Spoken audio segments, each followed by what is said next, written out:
Hey, this is Casey from Rigor Mortis. You are listening to Metal Wani.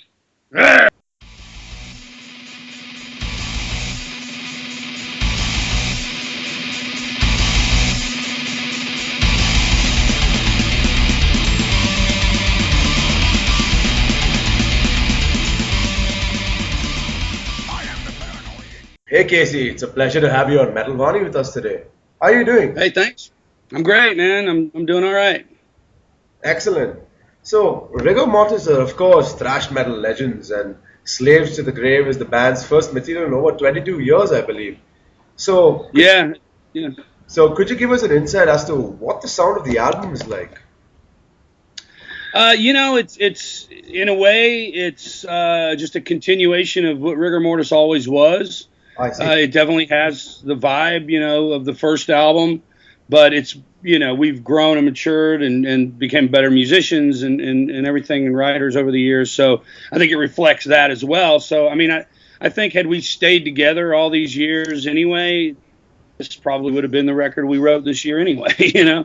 So and we didn't set out to make the record sound just like Rigor Mortis.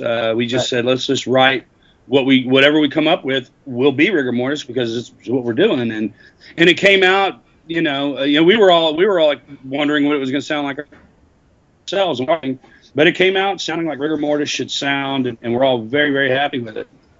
Absolutely. That's exactly what I thought. So while the album stays loyal to the classic rigor mortis sound, it also has its share of slower and more melodic movements, such as on songs like Poltergeist, Sacramentum, Gladiatorum, and Bloodbath. So I'd like to ask, what was the band's outlook and aim while writing this album, and how is it returning to writing thrash metal after so many years? I don't really know what to say. We all play in different bands, and we've all played all kinds of different music. Of course, yeah. And we've always come back to the heavier stuff. When I was in GWAR, I'd push to try to make the band heavier. And, Mike definitely, made Ministry heavier.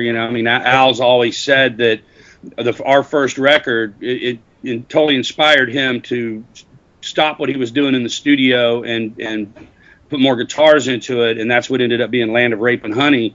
Definitely. So we've always been a heavy band, but we listen to all kinds of music and we like all kinds of music. And Mike especially he was fluent in blues and country, and he could play bluegrass. He could pick up a mandolin, play bluegrass, Absolutely. and make some old man weep because he did it believably. It wasn't just like, oh well, I can kind of play the that style.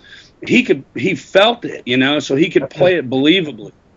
But metal and thrash, and a little bit of punk influence has always been what we've always kind of come back to. So I don't know. To me, it's a very organically written Rigor Mortis record, and the songs are heavy as shit, But Mike really put some beautiful guitar work on things, and and it works. It's not like, what is that piece doing on this record? It works, and we'd had parts, we had Dying in My Sleep on Versus the Earth that was a very, orchestrated, guitar heavy instrumental, and so we started out as an instrumental band in the first days of the band anyway, so we've kind of always liked to play instrumental pieces.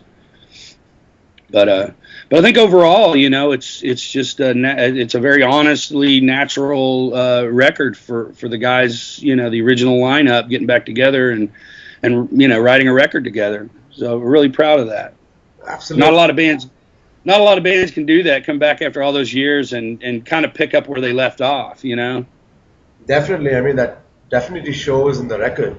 So, this album is also very unique in a sense, given it's being released after the breakup of the band, and it also contains posthumously released material, given Mike's unfortunate demise last year. So, I'd like to ask, how do you and the rest of the band members feel about releasing this material despite having broken up, and moreover, after Mike's sudden passing?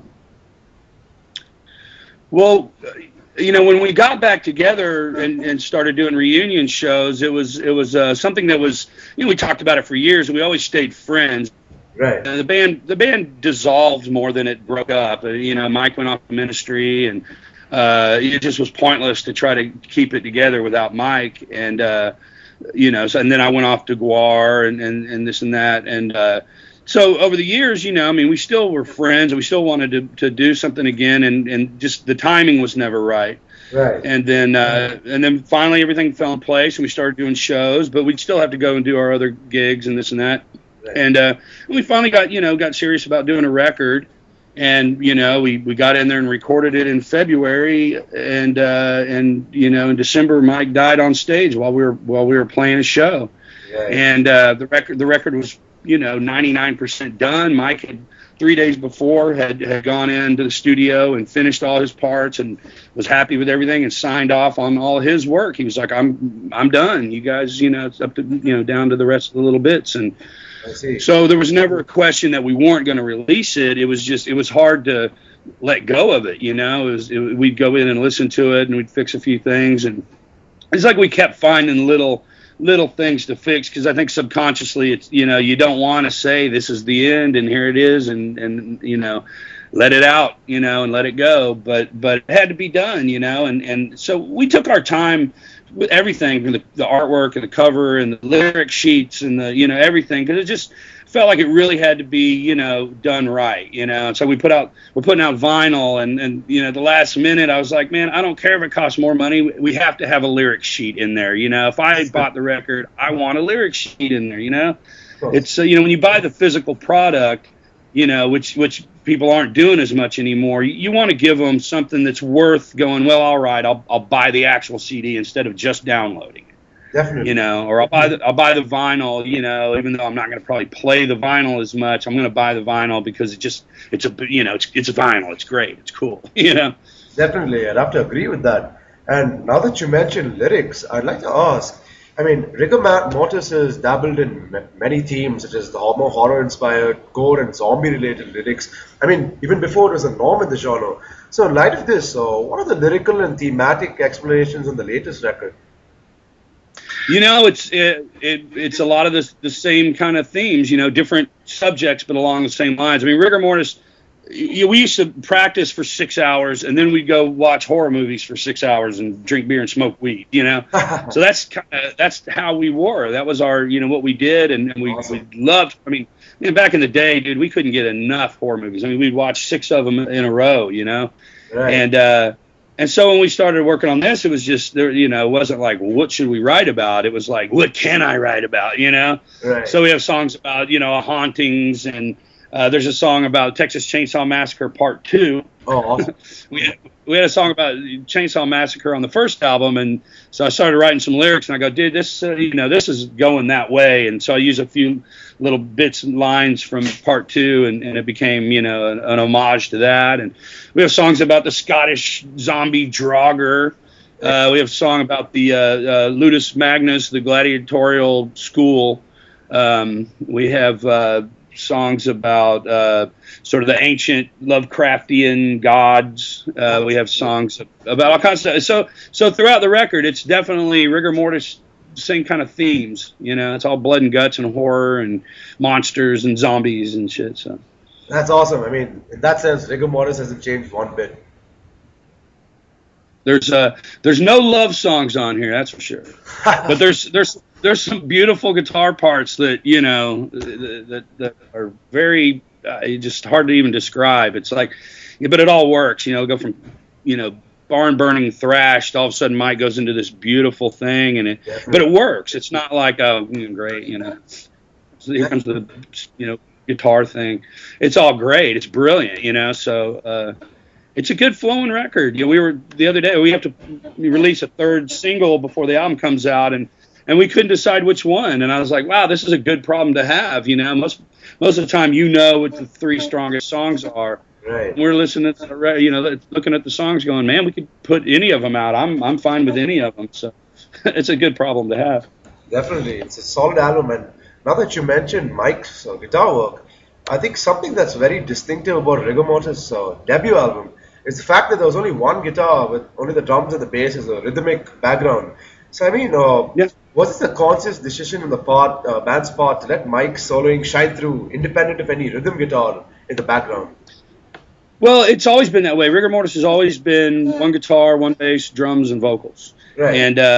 And so, when we started out, I sucked. I mean, I learned everything from being in Rigor Mortis, and so therefore I learned everything by trying to keep up with Mike, and also I had to fill the space, where there's no rhythm guitar, like say when he's going off in a solo and stuff. And but in the studio, of course, he would lay down rhythm tracks and lead tracks. But it's part of the beauty of being able to go in the studio is you can sort of paint the picture.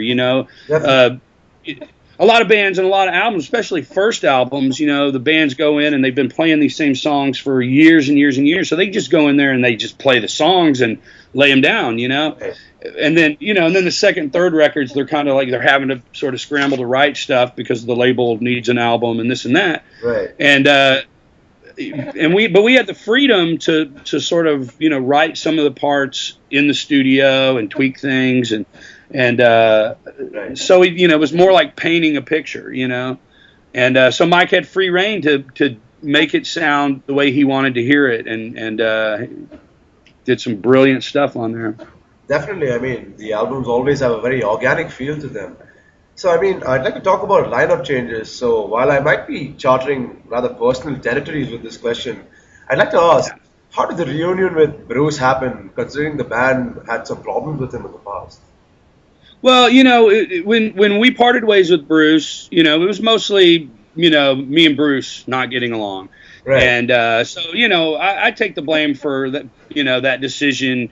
And it probably wasn't the best decision. But at the time, I mean, we were, we hated each other, me and him. So, that's what happened. And, we got Doyle in, and Doyle did a great job. But we never had the same feel, as the original lineup. And then we all went our separate ways. And all those years happened when we weren't together. And then when me and Mike started talking about getting back together and doing reunion shows, it was originally talked about as a three-piece, and I was like, man, I do not want to sing everything. I'm a bass player. That's what I want to do, and so, it was, well, we can get Bruce in to do some songs, and you can do all your, and I was like, if we're going to do this, it has to be Bruce back, lead singer. We can't have him come up and do a block of songs, and then I sing everything else. I was like, I don't want to do that. If we're going to do this, let's do Rigor Mortis in the strongest possible lineup. That was that. So, and we were friends again with Bruce. I mean, there was there really was no problems, with us anymore. Right. And so we got a hold of him, and he said sure, and boom, we just started working on it, and it was felt natural, felt like it was the way it was supposed to be. So it wasn't a whole lot of like trying to get back together and figure each other out. It was like, boom, hey guys, how have you been? Let's do it. Awesome. That's great to hear. So, I mean, the band's second album, Rigor Mortis Versus the Earth, was more punk influenced, I believe, than the self-titled debut. Was this stylistic something more consciously done, or was this just the natural flow of the band? Well, that was actually our third record. We had the EP Freaks. EP in between. It's a long EP. It's like a 30-minute EP, so it almost qualifies as an album. But yeah, I mean, we're definitely influenced by punk a lot. Me and Harden actually went, in '85, went to Dallas. We lived sort of in Arlington, which is closer to Fort Worth. Right. But we went out to Dallas. We went out to Dallas to this punk club called the Circle A Ranch. Right. Just to see the scene, and we had never seen a live mosh pit, and we had never, not to that extent. And we walked in, and it was all skinheads and mohawks, and it was just the most energetic, hardcore shit we've ever heard. And it was just a huge revelation to me. I mean, it was a huge turning point in my life. Wow. And so from then on, yeah, we there were some punk influences came in, and it really, definitely manifested itself on Versus the Earth. And a lot of people are like, what the hell is that album? It's just like it doesn't know what it is. And we weren't writing. We never wrote to sell records or to please a label or anything. We just wrote what we wrote and what we felt like writing and did what we wanted to do. And that's what came out. I think it had some great heavy metal stuff on it, and it definitely had some punk rock stuff on it. And to some extent was very self-indulgent, but, we had the freedom to do that. So we did. Definitely. So, I mean, I'd like to ask you about Rigor Mortis' legacy. So, Rigor Mortis is often cited as a precursor and also an influence in the death metal genre. So, how does it feel to have influenced an entire genre and multiple bands through your music? I don't know. It's weird. It's cool to hear people say that, and I guess it's true. I mean, people are, bands tell me that all the time. I mean, shit. We influenced Ministry, and then look at everything Ministry influenced after we influenced Ministry. I'm not taking credit for it, but I mean, if you think about it, that's shit. A lot of things that look towards Ministry for influence were getting some of that from our first record without even knowing it. Yeah. But it's cool. I mean, it's a great feeling, dude. It's a great feeling that after all these years, people think of that first album, which it's hard to listen to sometimes to me because it's not really the way we wanted it to sound. Right. But it came out, and now it's this legendary thing, and so we're like, well, okay, I guess we won't fuck with it then, But it's weird. I mean, I'm a big fan of the people that I'm fans of and stuff. So when other people come up and sometimes you get that guy that's just like shaking, like he can't believe he's meeting you. And to me, it's just like, to me, the guy that can rebuild a car, he's a rock star to me because I can't do that. Yeah. So it's like, wow, you're awesome, but to them, it's like, wow, you're awesome. So I just think it's just in a lot of ways, I think of it as it's just been my job for 30 years. I'm not that big of a deal. I just do this and you do that, but it's I'm not gonna lie. I mean, it's definitely, it feels good to be appreciated and admired or whatever, but I never let that shit go to my head, man, because I still work in the trenches, with the sound company, and I still load the trailer and hump gear upstairs, and I mean, I'm still a fan, and I'm still just a regular guy. For sure, because I mean, it'd be different if I got rich making music, but that didn't ever happen. So it keeps you humble, when you're broke all the time, but you're stuck in this business because you love playing.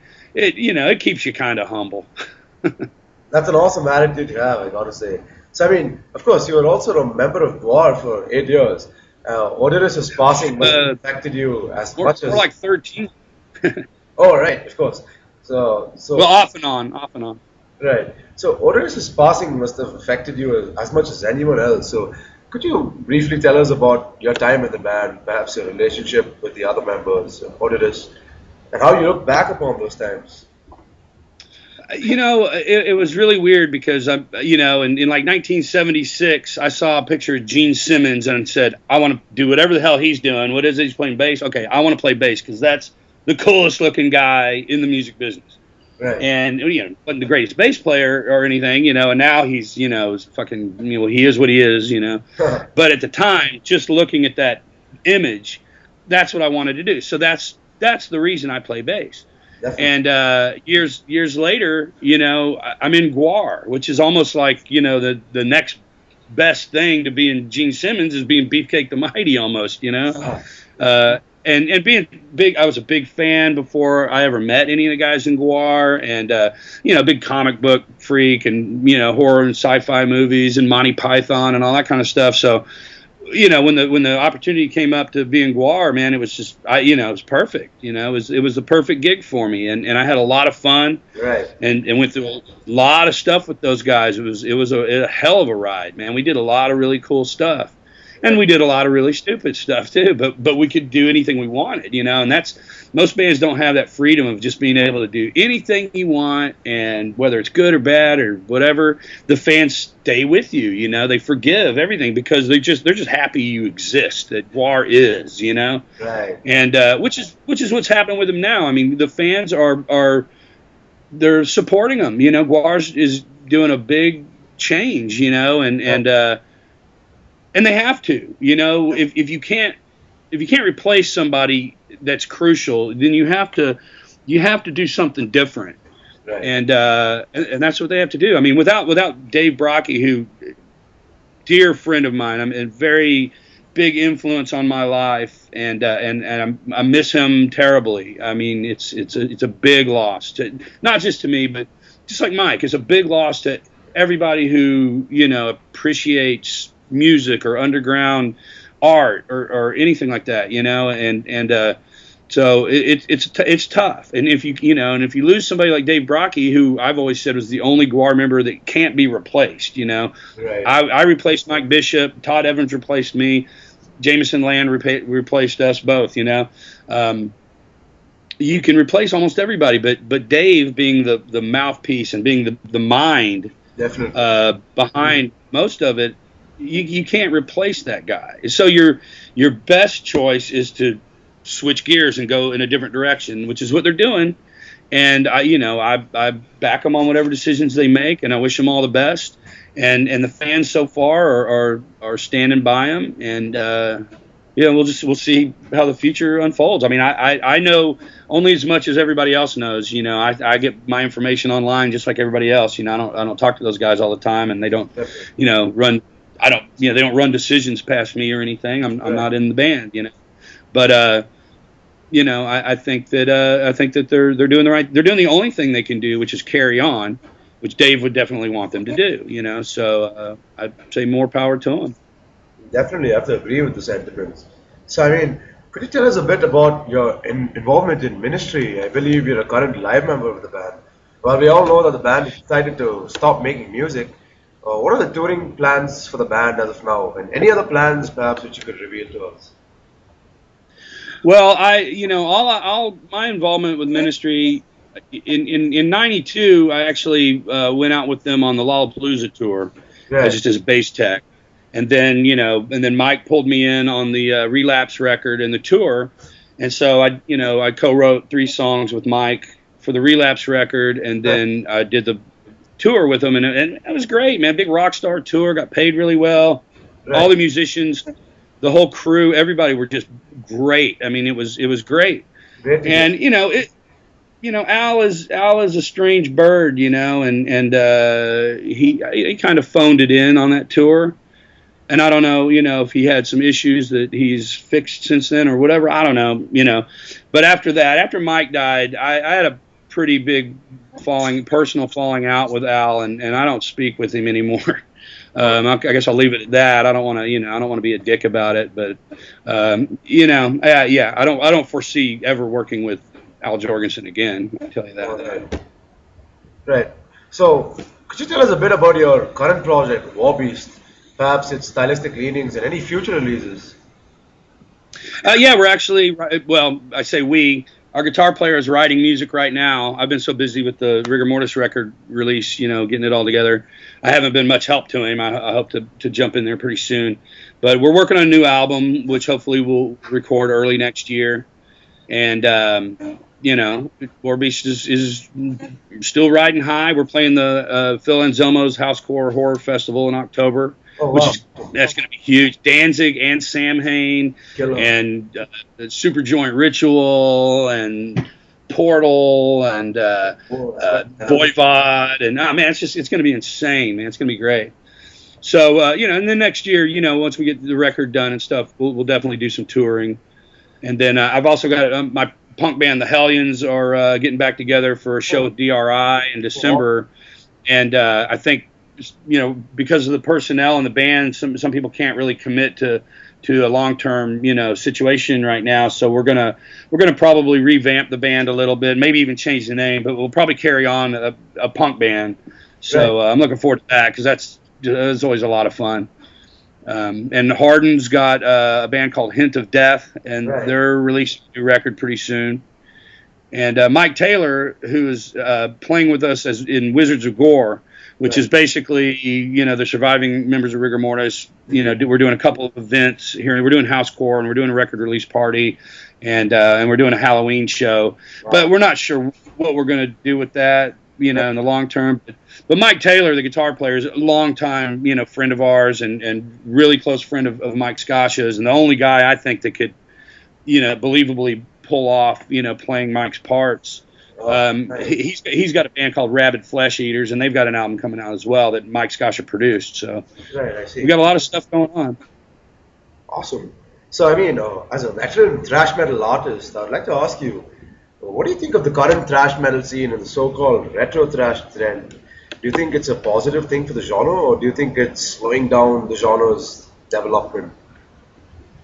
Yeah, I think it's great. You know, there's a lot of metal that's come out over the years that's super hardcore and the super, you know, dark fucking Cookie Monster shit and that I've never gotten that much into. I mean, I dig it if I'm there watching a band or something, but you know, it's like when I'm sitting around the house, I don't put on just guttural, you know, that much. Right. And so I do kind of like the trend of a lot of bands coming out and playing with that same kind of vibe. There's some bands here in town. There's this band. They're like 19-year-old kids, 18-year-old kids, and they sound like new wave of British heavy metal. I mean, they, you know, they just have that spirit and vibe to them, you know, and they're really, really good. So I think it's a positive thing. I mean, you know, to me, it's like I'd rather hear somebody play something that sounds like something I like that's old than hear somebody play something that's brand new and different that sounds like shit to me, you know. So, absolutely. So I'm cool with it. I'm cool with it, you know. And you know, now I got a lot, you know, they're all influenced by us. So, you know, I'm like, you know, grandpa.